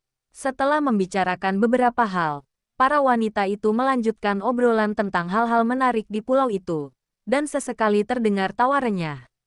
Setelah makan malam, beberapa orang pergi ke ruang audio visual untuk menonton film. Wu Heng naik ke atas sendirian dan berjalan ke ruang radio. Ruang radio. Ruangan itu sunyi. Wu Heng mengangkat teleponnya dan menghubungi nomor Wen Manxia. Guru, terdengar suara Wen Manxia dari gagang telepon. Dengan nada genit, lalu beralih ke panggilan video. Wu Heng melihat Wen Manxia di hadapannya, yang memiliki rambut merah menyala panjang dan mengenakan gaun tidur berwarna krem. Dia tersenyum dan bertanya, "Apa kabar di sana?" Pasukan kerajaan Yeko menyeberangi ngarai batu kapur. Pagi ini, nada bicara Wen Manxia tiba-tiba berubah dingin. Sepertinya mereka akan memulai perang langsung dengan kita. Sungguh, ancaman pemimpin agama itu bukan omong kosong. Tahta suci memang telah membuat beberapa pengaturan di kota Lentang. Rencananya adalah agar pasukan kerajaan Yeko melancarkan serangan langsung. Sebenarnya, menyenangkan untuk memikirkan hal ini. Jika tahta suci menyerang Pulau Harta Karun dan bunuh diri, pasukan kerangka kota Lentam juga akan runtuh karena kematian sang necromancer. Pada saat itu, pasukan kerajaan Yeko akan dapat bergerak ke utara dalam satu gerakan dan merebut seluruh kota Lentam. "Apakah kamu aman di sana?" tanya Wu Heng. "Tuan, jangan khawatir, aku sangat aman di sini, dan aku tidak takut pada pasukan kerajaan Yeko. Jika mereka benar-benar mampu, mereka pasti sudah menyerang kita sejak lama. Kenapa mereka menunggu sampai sekarang?" Nada bicara Wen Manxia dipenuhi dengan rasa jijik terhadap pangeran tertua. Wu Heng memikirkannya dan memutuskan untuk menceritakan apa yang terjadi di sini. "Tentara kerajaan Yeko ada hubungannya dengan tahta suci. Aku membunuh Paus dan pasukan tahta suci. Mereka mengatur agar kerajaan Yeko berurusan dengan kota Rentam." Wen Manxia dalam video itu mengerutkan kening. "Bukankah Paus sudah meninggal?"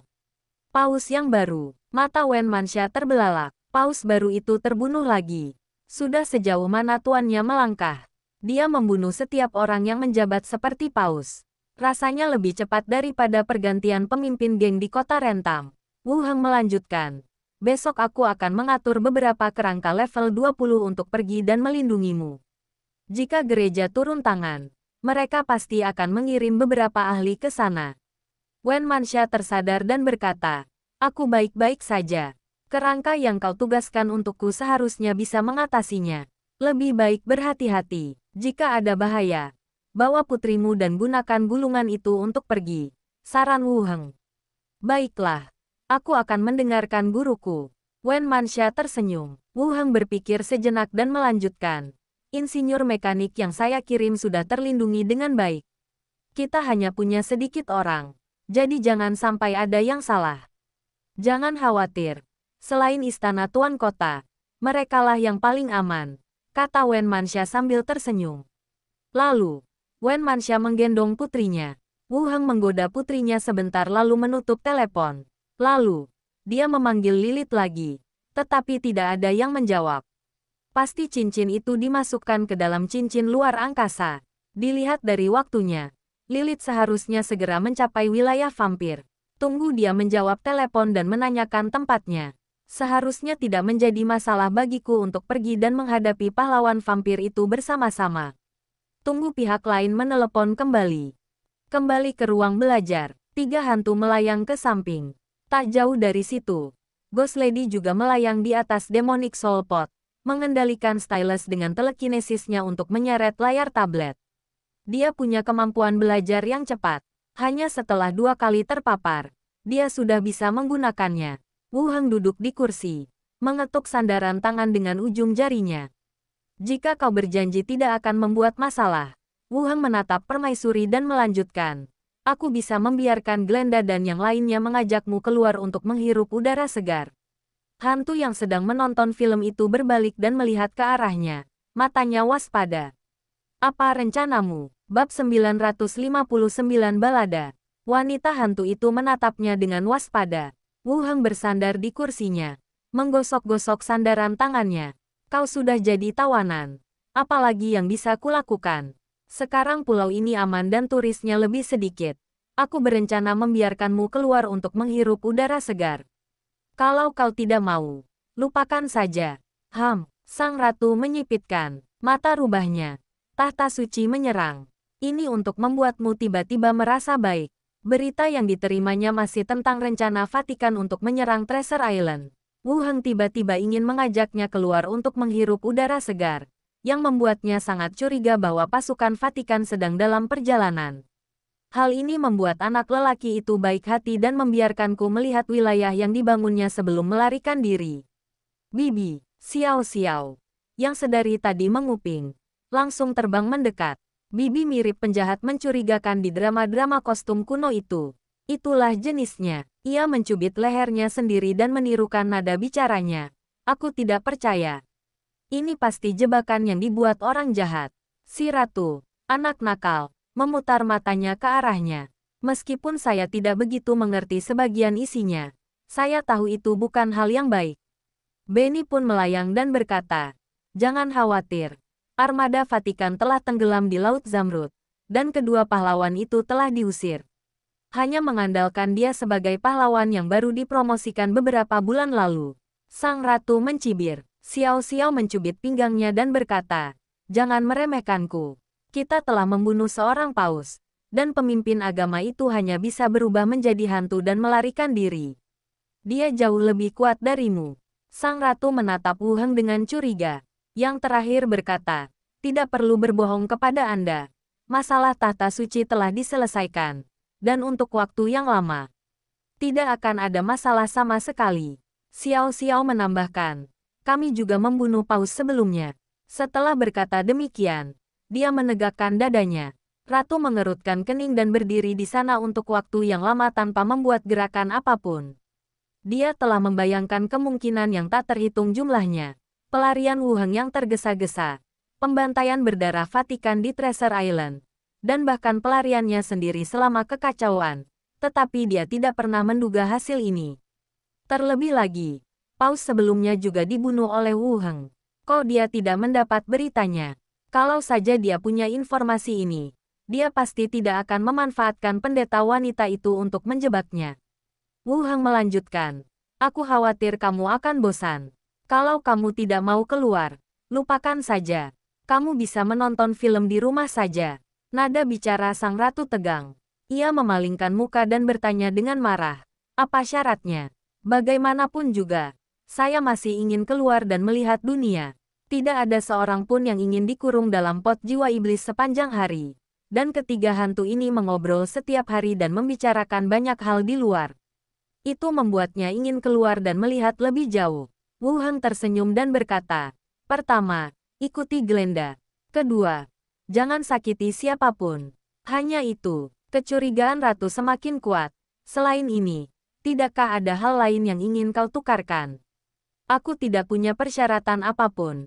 Yang penting jangan membuat masalah," lanjut Wu Heng.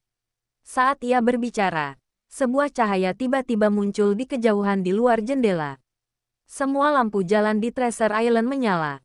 "Bisakah kita keluar sekarang?" tanya ratu tiba-tiba. Wu Heng melirik Glenda dan bertanya, "Berapa banyak lagi yang dibutuhkan?" "Sudah selesai." Glenda menghampirinya dan menyerahkan isinya yang sudah selesai. "Menurutmu ada yang perlu kubah?" Glenda menulis bahwa isi surat kabar akan diterbitkan besok. Glenda tidak bertanggung jawab atas berita lainnya. Tetapi hal-hal yang berkaitan dengan Wu Heng dan publisitas perlu ditulis oleh Glenda sendiri. "Bagus sekali. Ajak ratu jalan-jalan dan jangan pulang terlalu malam. Dia akan mudah menghilang jika terlalu lama meninggalkan Magic Soul Pot," kata Wu Heng. "Baiklah. Aku akan membawamu ke kedai di pulau dulu. Lalu langsung ke kota hiburan," kata kakek. Sang ratu mengangguk. Xiao mengangkat tangannya. "Aku juga ingin pergi." Wu Heng mengangguk. "Silakan urus permaisuri." "Baiklah," kata Xiao. Lalu pergi menembus tembok. Sang ratu melihat ke sini dan terbang keluar juga, diikuti oleh Glenda dan Benny. Semua hantu di rumah pergi. Suara wanita yang berbicara terdengar di koridor. Ketika Wu Heng membuka pintu dan keluar, dia melihat beberapa orang yang telah selesai menonton film dan berjalan keluar sambil mengobrol. Melihatnya keluar, Si Gui berjalan cepat dan berkata, Hari sudah mulai gelap. Si Yali dan aku akan kembali dulu. Wu Heng menarik tangannya. Dan si Gui tanpa sadar ingin menariknya kembali. Tetapi tangannya dipegang lebih erat. Jangan kembali. Bisik Wu Heng. Tetaplah di sini. Telinga si Gui yang runcing langsung memerah. Ia segera melirik orang-orang di dekatnya dan merendahkan suaranya. Akan sangat memalukan jika ada yang melihat kita. Dan si Yali serta aku tetap tinggal untuk menemanimu. Kau membenciku, kata Wu Heng dengan sedih. Tidak, aku dia Ken. Dan kau pahlawan asosiasi. Kalau ini sampai terbongkar, kau akan celaka. Si Ragui menoleh ke belakang lagi. Bagaimana kalau kau ikut kami? Si Yali sangat merindukanmu sampai-sampai dia jadi gila. Wu Heng merasa tatapan hati-hati wanita itu sedikit lucu dan berkata, aku akan datang menemuimu dalam beberapa hari. Si Gui mengangguk. Oke. Jangan lupa.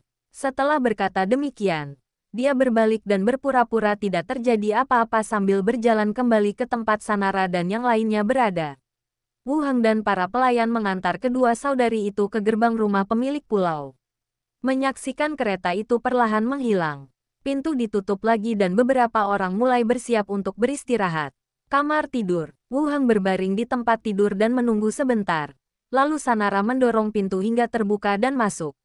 Tetes-tetes air masih menetes dari ujung-ujung rambutnya, meninggalkan noda gelap di gaun tidur sutranya. Ia mengangkat ujung selimut dan berbaring. Tubuhnya beraroma bunga setelah mandi.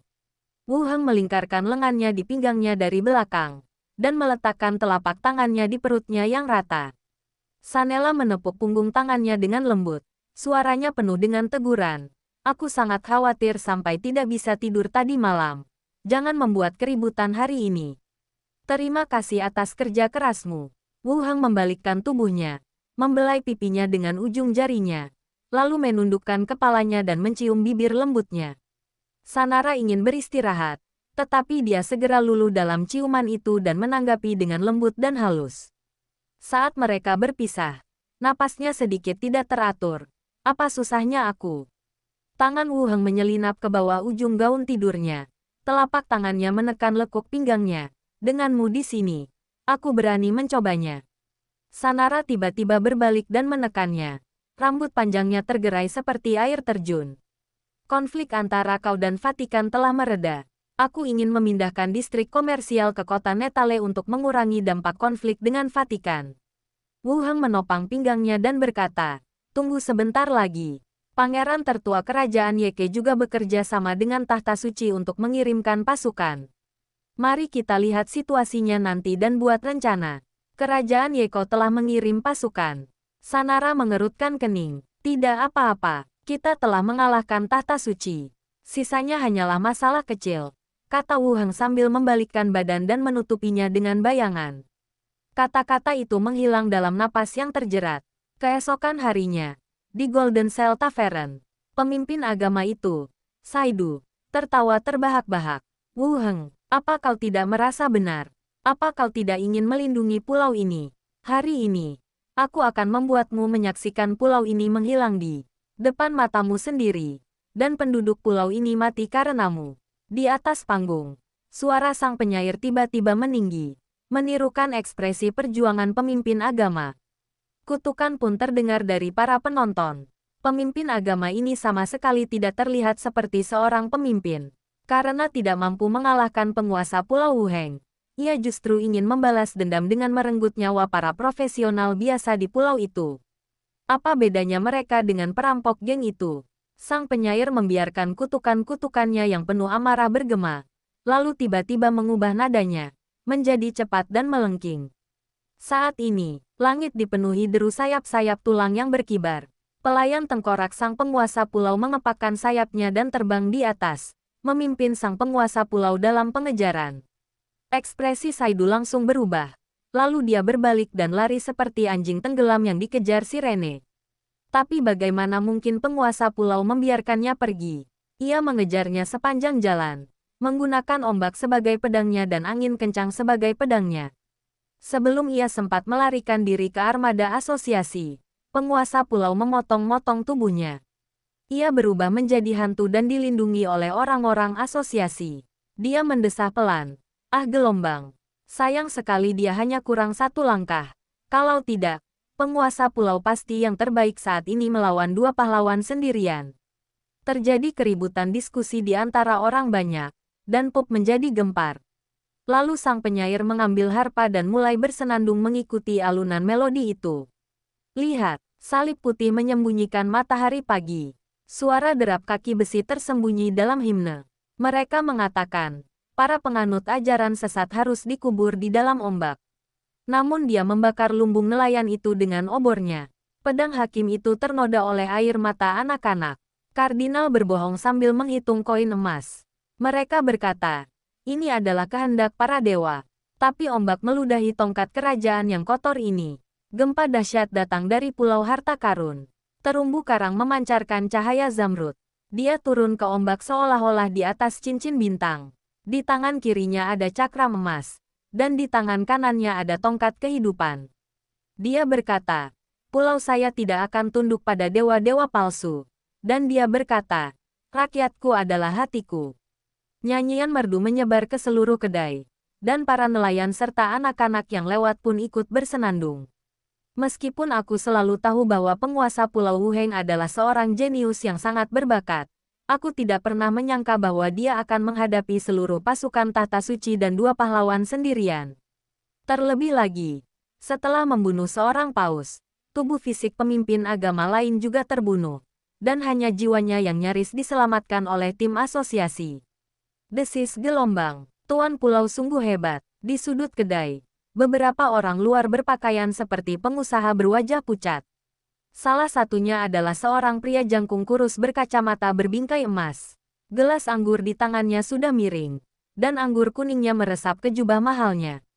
Bukankah mereka bilang asosiasi itu sedang melakukan mediasi? Tenggorokannya tercekat dan suaranya seperti tercekat di sela-sela giginya. Teman saya di samping saya terpaku pada Treasure Island Express hari ini. Judul halaman depannya berbunyi, Kekalahan Perang Suci. Armada Vatikan tenggelam di Laut Zamrud. Jenazah pemimpin agama hancur. Gambar yang menyertai menunjukkan reruntuhan kapal perang yang terbakar di laut yang jauh. Dengan asap hitam mengepul di langit seperti ular piton raksasa. Sanara. Ini, pengusaha itu mengumpat sambil menggertakkan giginya. Kemarin dia bilang situasinya terkendali. Tidak, kita tidak bisa tinggal di pulau ini lagi. Ayo cepat pergi. Seseorang tiba-tiba berdiri. Beberapa orang melompat seolah terbangun dari mimpi, menjatuhkan meja dan kursi, dan meninggalkan kedai. Di jalan, angin laut yang asin dan lembab tiba-tiba terasa menggigit. Cepat, ke dermaga. Di mana perahunya sekarang? Sewa, beli, rampok, apaan tuh? Beberapa orang bergegas menuju pelabuhan. Terlatih-tatih menuju loket tiket. Dan dalam perjalanan mereka tidak lupa mengambil beberapa koran terakhir di keranjang penjual koran pinggir jalan. Ketika dibawa kembali, isinya cukup mengejutkan semua orang. Asosiasi Studi Diaken. Si Yali bergegas masuk dan menyerahkan koran itu kepada si Gui. Sekarang seluruh jalan menyanyikan ini. Vatikan sekarang terkenal kejam. Si Gui meletakkan penanya dan melirik-lirik yang menarik itu. Menyebar ke seluruh pulau hanya dalam satu pagi. Cukup mudah. Sekarang anak-anak bisa bersenandung beberapa baris. Si Yali bersandar di rak buku dan mengambil buah anggur dari piring buah, lalu memasukkannya ke dalam mulut. Si Gui mengambilnya dan melihat isi di atasnya sambil mengangkat alisnya. Ada pesta makan juga tadi malam. Apakah lagu balada sudah tidak ada lagi? Kecepatan ini sungguh cepat. Itu terlalu radikal. Vatikan tidak akan membiarkannya begitu saja. Citra tahta suci sebelumnya cukup kuat. Tidak seperti pergaulan yang kuat. Mereka paranoid terhadap ketenaran dan kepercayaan dan tidak akan membiarkan berita seperti itu menyebar keluar. Masih ada perdamaian yang dangkal antara Treasure Island dan tahta suci. Dan kematian paus sebelumnya tidak diumumkan ke publik. Kali ini langsung dicetak menjadi surat kabar. Dan surat kabar ini akan dikirimkan ke seluruh pelosok Laut Zamrud, termasuk kantor pusatnya. Saat itu, semua orang akan tahu tentang masalah tahta suci ini. Dan saya khawatir ini akan menjadi pertarungan sampai mati. Si Yali meludahkan biji anggur, yang mendarat tepat di tempat sampah. Apa yang kau takutkan? Wu Heng berani memuatnya di koran. Artinya dia percaya diri. Si Gui merasa itu masuk akal. Mengangguk. Lalu bertanya, bagaimana kabar Elinor? Elinor adalah nama pembawa bendera setempat, yang telah dipenjarakan oleh Enfiel. Si Yali berkata, dia dibebaskan pada pagi hari dan tinggal di ruang belajar sejak saat itu. Dia akan dipindahkan kembali dalam beberapa hari, jadi tidak perlu khawatir tentangnya. Si Gui melanjutkan, Wu Heng masih memberikan sedikit harga diri pada peri itu hanya dengan memindahkannya. Itu juga untuk memberi muka pada kedua pemimpin markas, tambah si Yali. Si Gui bersenandung, lalu melanjutkan, pergi periksa dia dan pastikan tidak ada hal tak terduga yang terjadi. Bagus, ruang belajar pembawa bendera, cahaya matahari bersinar melalui tirai kasa, menciptakan bayangan pucat di atas meja. Elinor menatap kosong ke arah koran di tangannya, matanya penuh ketidakpercayaan. Wu Heng menang, terlebih lagi. Satu orang mengalahkan dua pahlawan. Sebagai pendekar pedang elf level 19, dia memahami kesenjangan antara pahlawan dan profesional biasa lebih baik daripada profesional lainnya. Bukan sekadar perbedaan dalam atribut, tetapi juga perbedaan yang sangat besar dalam taraf hidup. Tetapi Wu Heng, seorang pemuda yang baru saja dipromosikan menjadi pahlawan beberapa bulan lalu, benar-benar bertarung 1 lawan 2 dan membunuh salah satu dari mereka. Ketenangan di ruang bawah tanah sebelumnya adalah karena dia percaya bahwa Wu Heng tidak akan menang. Tapi sekarang berbeda. Wu Heng kembali, dan dia tidak bisa melarikan diri. Dia bahkan berani membunuh pahlawan, apalagi dirinya sendiri. Keringat dingin mengalir di pelipisku. Asal aku bisa meminjam beberapa alat peraga, aku bisa mengetahui kebenarannya. Aku pasti tidak akan selamat. Tok-tok gelombang. Ketukan di pintu kedengaran seperti lonceng kematian. Elinor tiba-tiba berdiri, dan kursinya bergesekan dengan tanah dengan suara keras. Akhirnya tiba. Elinor tertawa getir dan menghunus pedangnya. Bila pedang menekan lehernya, memantulkan pembuluh darah yang berdenyut. Setidaknya mati sekarang akan lebih bermartabat. Tuan Elinor, suara si Yali terdengar. Dia Ken ingin membahas perintah pemindahan denganmu. Perintah pemindahan. Dangji gelombang. Pedang itu mengenai karpet, dan pandangan mata Elinor tampak kosong. Inilah yang dimaksud dengan membiarkan dirimu pergi. Tidak berencana untuk bunuh diri. Aku mengerti. Aku akan segera ke sana. Elinor menjawab dengan suara serak dan meminum ramuan untuk menyembuhkan lukanya. Di luar pintu, langkah kaki itu perlahan menghilang. Elinor duduk di kursi, menunggu lukanya sembuh, berganti pakaian, membuka pintu dan berjalan keluar. Rumah besar pemilik pulau. Wu Heng berbaring di kursi malas, sedikit mengerutkan kening sambil menatap teleponnya. Aku tidak bisa menghubungi Lilith lewat telepon, dan dia tidak membalas pesanku. Ini memberinya firasat buruk. Mustahil. Jika kau tak bisa mengalahkan mereka, tidak bisakah kau melarikan diri? Bab 960 Kerangka Paus level 20. Lilith adalah pahlawan veteran dan bertanggung jawab atas semua aspek kecerdasan. Selama Anda tidak melakukan hal bodoh, kemungkinan terkena bahaya rendah. Terlebih lagi, musuh yang mereka hadapi kali ini adalah pemimpin vampir yang telah dikalahkan sebelumnya. Aku bisa menang terakhir kali, tapi kali ini aku tidak bisa menang dalam satu pertarungan.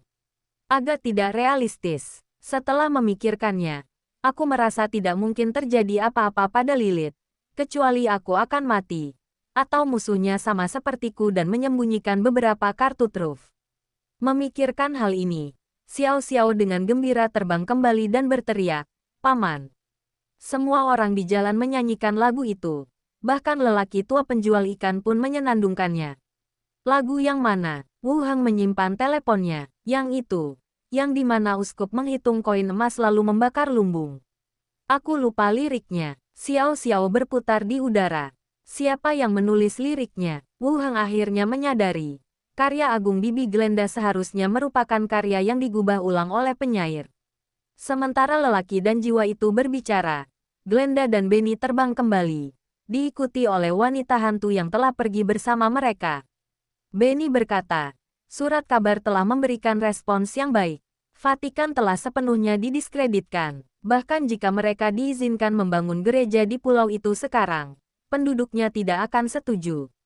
Mereka pantas mendapatkannya. Ini salah mereka karena begitu jahat. Selalu ingin menghajar kita, kata Xiao Xiao dengan marah. Granda menambahkan, tapi para pedagang asing itu pasti sangat ketakutan. Mereka semua berebut tiket kapal untuk meninggalkan pulau ini. Wu Heng tersenyum dan berkata, seperti yang diduga. Bagi mereka, kematian paus lebih serius daripada kematian raja. Kekuatan pencegahan tahta suci masih relatif besar.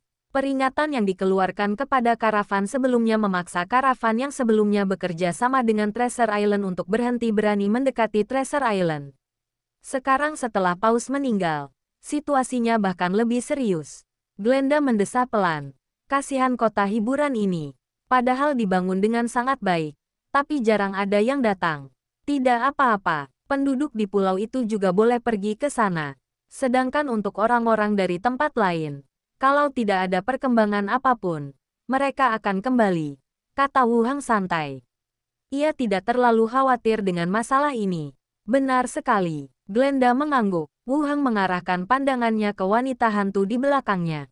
Mengambang di bawah tempat bunga, memperhatikan bunga-bunga yang menari. Aku jalan-jalan keliling pulau bersama kakek dan yang lainnya tadi malam, dan pergi bersama mereka siang harinya juga.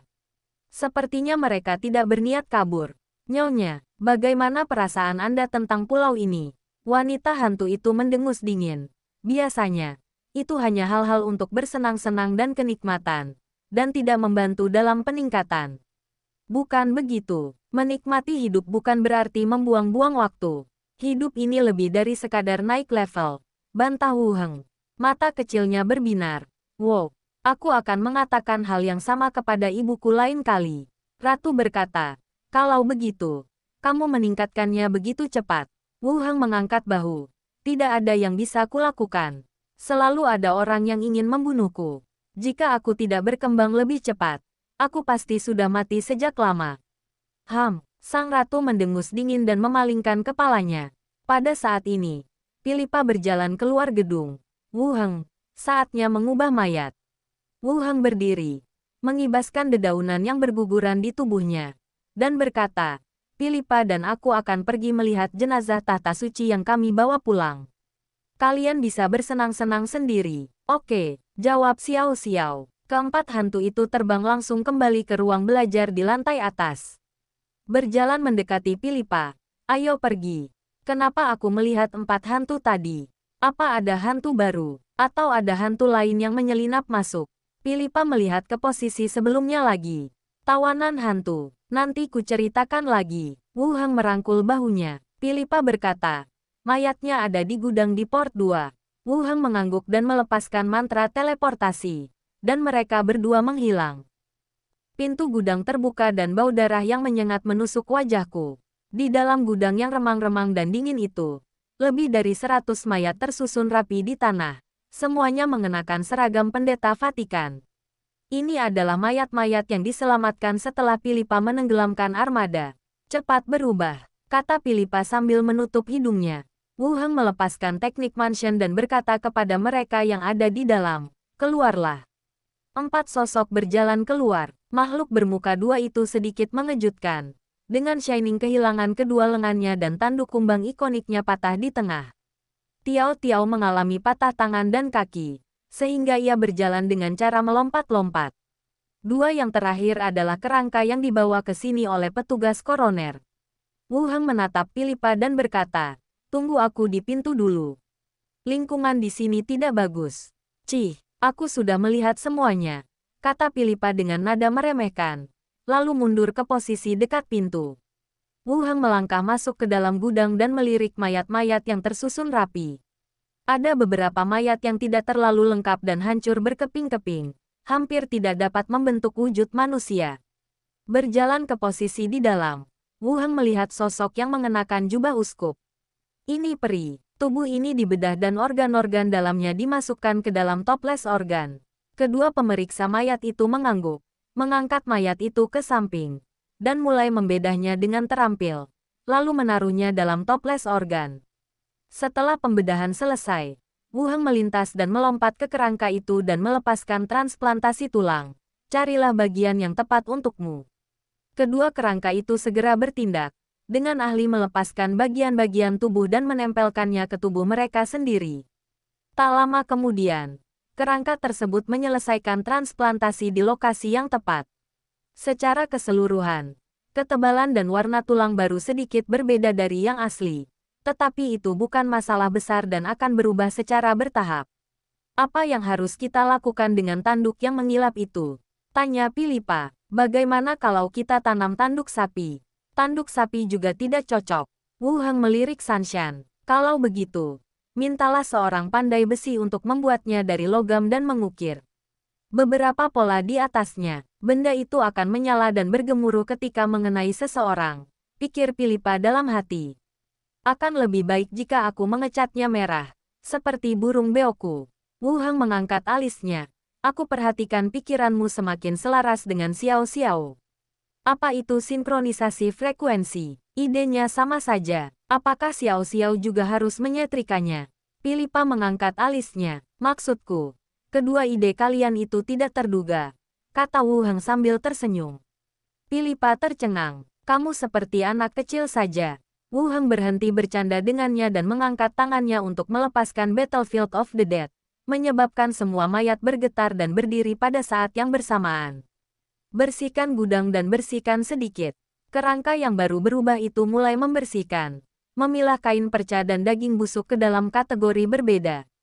Setelah gudang dibersihkan, Philippa pergi untuk mengatur pekerjaan bagi para kerangka, dan Wu Heng kembali ke rumah pemilik pulau terlebih dahulu. Sore, Envier mengenakan pakaian perjalanan yang nyaman untuk bepergian, dan ekornya bergoyang lembut di belakangnya. Di belakangnya diikuti dua pendeta peri kayu. Keduanya mengenakan pakaian perjalanan, seolah-olah mereka akan melakukan perjalanan jauh. Kali ini, Envier akan kembali ke kota Lentam dan membawa kerangka yang diberikan Wu Heng kepada Wen Manxia, dan pada saat yang sama mengatur pelatihan para pendeta di antara orang-orang rubah. Rencana awalnya adalah agar orang-orang rubah memilih beberapa kandidat yang cocok untuk bertugas sebagai pendeta dan datang ke Pulau Harta Karun. Namun kota Lentam dan kerajaan Yeko akan segera bertempur lagi, jadi orang-orang perlu diatur untuk pergi ke sana. Maka rencananya diubah menjadi pelatihan pastor di tingkat lokal. Karena mereka punya telepon, mereka bisa dipindah tugaskan kapan saja. Tuan, saya akan mengurus urusan di sana sesegera mungkin, kata Envier dengan sedikit ragu. Tatapan Wu Heng menyapu dua kerangka di belakangnya. Salah satunya adalah penjaga roh level 20, Xing Xingyan, yang sebelumnya bertugas menjaga rumah penguasa pulau. Dan yang lainnya adalah kerangka, Tiao Tiao, yang baru saja menjalani perawatan tulang. Ingat, keselamatan adalah yang utama. Wu Heng mengulurkan tangan dan mengusap kepala mungilnya. Telinga rubahnya sedikit bergetar di bawah telapak tangannya. Hubungi aku segera jika terjadi sesuatu. Saya tahu, Guru. Envier melihat sekeliling dengan malu. Para pendeta wanita di samping mereka juga tersenyum. Wu Heng menatap para pendeta wanita itu dan berkata, siapkan tiket kalian. Jika terjadi sesuatu yang berbahaya, kembalilah lebih awal. Kami tidak punya aturan seketat itu. Keselamatan adalah prioritas utama kami. Baik, Tuan. Keduanya mengangguk. Baiklah. Ayo berangkat, kata Wu Heng. Ketiganya mengangguk, merobek tiket mereka beserta kerangka itu, dan menaiki kereta hantu. Peluit kereta api berbunyi dan kereta hantu muncul entah dari mana. Kedua pendeta itu menatap dengan mata terbelalak ke arah kereta yang berhenti tepat di halaman rumah kepala pulau, dan berdiri di sana dengan linglung sejenak. Envier berkata, ayo pergi. Ingat efek samping kereta, kita masih harus makan tepat waktu. Jangan lupa, kedua pendeta itu mengangguk, memberi hormat lagi kepada Wu Heng, lalu menaiki kereta hantu. Setelah kereta api naik dengan beberapa orang memegang tiket, pintu ditutup dan kereta api menghilang. Setelah kereta menghilang, Wu Heng memimpin yang lain kembali ke gedung. Para pelayan mulai berlatih, dan Wu Heng kembali ke ruang kerjanya. Dalam penelitian, Glenda sedang mempelajari kitab orang mati. Xiao Xiao dan Benny sedang bermain boneka, dan tablet di depan wanita hantu sedang memutar drama pertarungan istana, yang ditontonnya dengan sangat serius. Wu Heng duduk di sampingnya. Glenda mengalihkan pandangan dari buku dan berkata, apakah mayatnya sudah berubah? Transformasinya sudah selesai. Dan kami juga mendapatkan organ seorang uskup elf. Wu Heng mengeluarkan toples organ. Kau ingin menyerapnya? Tanya Glenda penasaran. Ya, Wu Heng mengangguk. Terakhir kali dia menyerap organ vampir, dia mendapatkan kemampuan terbang dan penglihatan malam. Mereka juga memiliki keuntungan besar dalam pertempuran di laut. Saya juga berencana untuk terus menyerap beberapa untuk melihat apakah saya dapat membuka karakteristik ras lain. Glenda melirik toples organ dan mengangguk. Baiklah. Wu Heng tidak mengganggu siapapun. Ia mengeluarkan jantung dari toples organ dan memotong sepotong kecil dengan pisau buah. Tanpa berpikir panjang, aku langsung memasukkannya ke mulutku dan menelannya. Dalam sekejap, aku merasakan gelombang energi meledak di perutku, dan rasa sakit yang menusuk menyebar ke seluruh tubuhku sepanjang pembuluh darah dan saraf. Setelah rasa sakit itu, muncullah perasaan lemah yang hebat, tidak jauh berbeda dari terakhir kali. Kamu baik-baik saja? Tanya Glenda dengan cemas. Xiao Xiao dan Benny juga meletakkan konsol permainan mereka dan berjalan mendekat untuk melihatnya. Tidak apa-apa, efeknya sama seperti sebelumnya. Wu Heng duduk tegak, mengambil handuk yang diberikan Xiao Xiao, dan menyeka keringat di wajahnya. Pada saat ini, perintah sistem juga berbunyi. Karakteristik fusi, ritme tubuh, ketahanan tidur, ritme tubuh, garis otot fleksibel dan halus, dan posturnya elegan. Resistensi tidur, kebal terhadap sihir tidur. Bagaimana? Ada yang spesial kali ini? Tanya Glenda penasaran. Wu Heng melirik fitur fusi di panel lagi dan berkata, 2. Satu membuat garis tubuh terlihat lebih baik, dan yang lainnya adalah kekebalan terhadap sihir yang berhubungan dengan tidur. Xiao Xiao menatapnya dengan mata terbelalak. Paman tampak sedikit berbeda. Wu Heng tersenyum. Benarkah? Di mana? Xiao Xiao berputar lagi dan berkata, sulit dikatakan, tapi kelihatannya lebih baik dari sebelumnya. Benny juga mengamati lebih dekat. Telinga perinya belum tumbuh, tapi penampilan dan auranya jauh lebih baik dari sebelumnya. Itu bisa dianggap sebagai keuntungan, kata Wu Heng sambil tersenyum. Glenda berpikir sejenak lalu berkata, kau bisa bertahan melawan serangan mental, tapi sihir tidur itu sendiri tidak berpengaruh padamu. Lain kali, pilih seseorang dengan level yang lebih tinggi untuk menyerapnya dan lihat apakah ada efek lain. Uskupnya sudah level 18. Kecuali dia pergi untuk menyerap para pahlawan, kata Wu Heng. Kamu bisa mencoba. Glenda mengangguk. Wu Heng terdiam. Ada kemungkinan. Setelah mengobrol dengan para hantu sebentar, Wu Heng berbaring untuk memulihkan tubuhnya yang lemah. Tunggu sampai senja. Wu Heng turun ke bawah untuk makan malam, lalu menyapa Minnie dan yang lainnya dan menggunakan teleportasi untuk pergi. Sosok itu muncul kembali dan tiba di kediaman Dia Ken. Mendorong pintu hingga terbuka dan melangkah masuk. Mata si Yali berbinar. Ia berlari keluar dan memeluknya.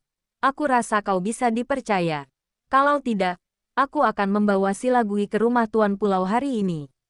Setelah berkata demikian, dia mendongak ke arahnya lagi dan berkata, apakah kamu memakai riasan?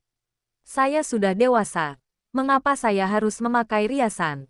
Rasanya berbeda, katanya sambil menyentuh wajahnya. Tidak persis sama. Apakah itu berarti keadaannya membaik atau memburuk?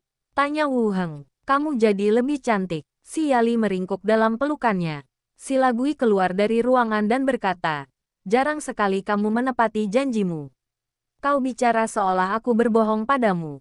Wu Heng terus memeluk wanita itu dan mencium bibir merahnya. Si Yali bertanya, apakah kamu sudah makan? Aku sudah makan. Wu Heng mengangguk. Si Yali mengangkat alisnya dan bertanya, bagaimana kalau kita mandi dan istirahat lebih awal? Ayo pergi. Wu Heng menggendong mereka berdua ke atas, satu di setiap sisi, dan langsung masuk ke kamar mandi. Keesokan harinya, pagi, setelah meninggalkan kediaman kedua saudari itu, Wu Heng langsung kembali ke rumah pemilik pulau. Biarkan Ghost Lady kembali ke Demonic Soul Pot terlebih dahulu, lalu bawa ketiga hantu tersebut ke dunia zombie. Setelah berjalan keluar gerbang dan melepaskan ketiga hantu, Paman, ayo kita lihat zombie-zombie itu, kata Xiao Xiao, lalu pergi menembus tembok bersama Benny. Wu Heng duduk di depan kamera pengintai dan memperbesar gambar satu per satu. Kring-kring-kring gelombang. Pada saat ini, telepon berdering. Dan setelah menjawab, suara Li Yahong terdengar. Saya di penjara. Dan saya membawa kerangka yang Anda minta. Kamu pergi ke kantor di lantai pertama dulu. Aku akan ke sana sekarang, kata Wu Heng.